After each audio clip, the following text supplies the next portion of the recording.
What's up, makeup minions? I'm Kim Witte from Witte Artistry, and welcome back to my YouTube channel. If you are new here, please hit the subscribe button below to become part of the Witte Artistry family. I decided I had to do a Xenomorph alien illusion makeup because Alien Covenant was awesome, so let's get started.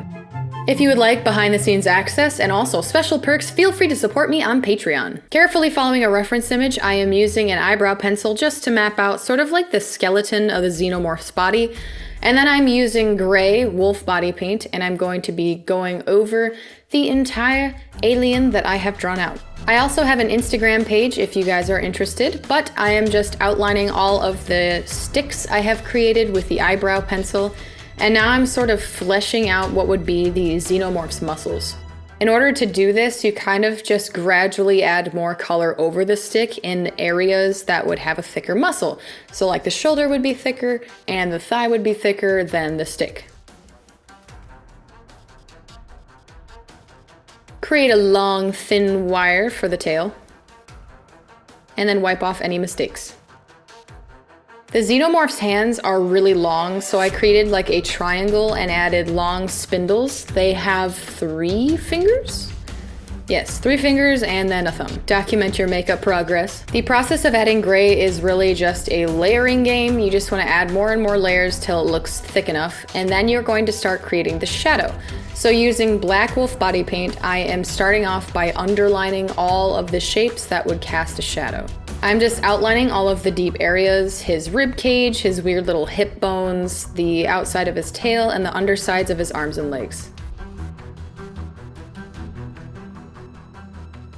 The Xenomorph that I'm referencing has sort of like a helmet-shaped head with like a ribbed cylinder underneath it, so just draw that in with black. But here's where the magic happens. Take a wet brush and go over the edges of all of the black lines you have drawn and sort of just smudge out the black into the gray areas. This will create a very natural shading gradation, and I'm going over the head with the same technique. Repeat this process all over his little tiny body. After all that is blended out, you must go back in with some black and darken up the darkest areas again.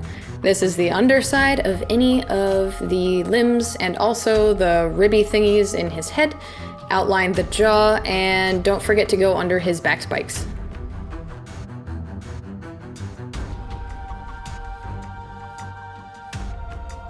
Deepen those ribs with black body paint. Underneath the Xenomorph's shoulder crescent, they have sort of like hollow areas, so draw those, and then also outline areas on the forearms, the biceps, on the thighs, and just separate them with sort of a little bit of striations. If you would like to be accurate to the movie, make sure you're following a reference image, but you also are following a reference image from the same movie. Over the years, the Xenomorph's design has actually changed some. Some of them don't have back spikes, some of them have like mesh netting on their heads, other ones have like these weird razors on their tail, and some of them have the ribbed indentations that I made on my arms and legs, but other ones don't. Time to make your little Xenomorph pop, so I am using white body paint by Wolf to create all of the stark highlights. I am going over the edges of all of the shapes that would be catching the light. Make sure you keep a consistent light source. Mine is kind of coming from above my left shoulder, and you just want to outline the edges of all of the shapes with white. The aliens themselves are actually kind of slimy, and it's sort of like an exoskeleton of a bug, so it's like hard and shiny and gross. So you can actually keep your highlights pretty stark and they'll still look realistic and true to character. Create some creepy little claws, and do the same to the hands.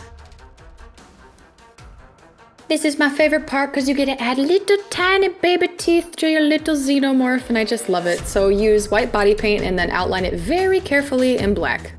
Ever so slightly, I'm adding a translucent layer of white to his head to sort of create a ribbed pattern. What alien would be complete without some green slime? All of this is just a layering game, so after you put down the blacks, you blend them out, and then you add some more black, and then you add a highlight, and then you just kind of blend out the highlight, and then repeat the process by underlining and outlining everything in black again. So that's just what I'm doing here. Using a combination of my Wolfskins palette body paint and also a medium brown eyeshadow from my BH Cosmetics 120 color eyeshadow palette, I am creating an illusion that the alien has weight and it is in fact hanging off of my skin and clinging to me. This is very easily achieved by using a thin brush and just creating sort of V-shaped lines coming off of his claws and toes. Just using a light gray eyeshadow, I am creating a drop shadow for the Xenomorph. This is really what makes it look 3D.